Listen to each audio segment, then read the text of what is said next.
اللہ خود تم سے کہہ رہا ہے دل کو ہلا دینے والی بات۔ السلام علیکم ورحمۃ اللہ وبرکاتہ، پیارے اسلامی بھائیوں اور بہنوں۔ کبھی ہم نے سوچا کہ ہمارا رب ہم سے کیا کہتا ہے؟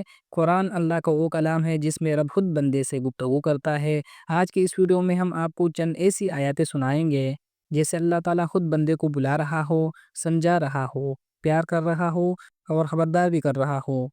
نمبر ایک، اللہ کہہ رہا ہے: اے میرے بندو، جو اپنی جانوں پر ظلم کر بیٹھے ہو، اللہ کی رحمت سے نا امید نہ ہونا۔ بے شک اللہ سارے گناہ معاف کر دیتا ہے، وہ بڑا بخشنے والا اور مہربان ہے۔ الزمر آیت نمبر 53۔ اے گناہگار، پلٹ آ، تیرا رب معاف کرنے کو تیار ہے۔ نمبر دو، اللہ کہہ رہا ہے: تم مجھے یاد کرو، میں تمہیں یاد کروں گا، اور میرا شکر ادا کرو، ناشکری نہ کرو۔ البقرہ آیت نمبر 152۔ نمبر تین، اللہ کہہ رہا ہے: بے شک نماز بے حیائی اور برے کاموں سے رکتی ہے۔ العنکبوت آیت نمبر 45۔ اگر تم چاہتے ہو کہ تمہارے اعمال بہتر ہو تو میری طرف رجوع کرو، نماز قائم کرو۔ نمبر چار، اللہ کہہ رہا ہے: جب میرے بندے میرے بارے میں پوچھے تو اے نبی صلی اللہ علیہ وآلہ وسلم کہہ دو، میں قریب ہوں، دعا کرنے والا مجھے پکارتا ہے تو میں اس کی دعا قبول کرتا ہوں۔ البقرہ آیت نمبر 186۔ تیرا رب صرف پکارنے کا منتظر ہے تو بس دل سے پکار۔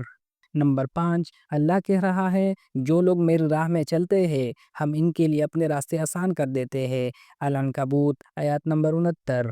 قدم تو بڑھاؤ، باقی آسانی رب خود کر دے گا۔ پیارے دوستو، یہ قرآن صرف پڑھنے کے لیے نہیں، یہ اللہ کا پیغام ہے، محبت برا خطاب ہے، رب کا وہ کلام ہے جس میں وہ ہم سے مخاطب ہے اور ہم غافل ہو کر دنیا میں لگے ہوئے ہیں۔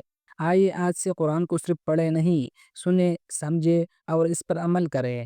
ویڈیو کو لائک اور شیئر ضرور کریں تاکہ زیادہ لوگ اللہ کا پیغام سن سکے، اور ہمارے چینل کو سبسکرائب کریں تاکہ روز رب کے پیغامات سے دل جوڑتا رہے۔ جزاک اللہ خیرن۔ اللہ ہمیں اپنے کلام کی سچائیوں پر عمل کرنے کی توفیق عطا فرمائے، آمین۔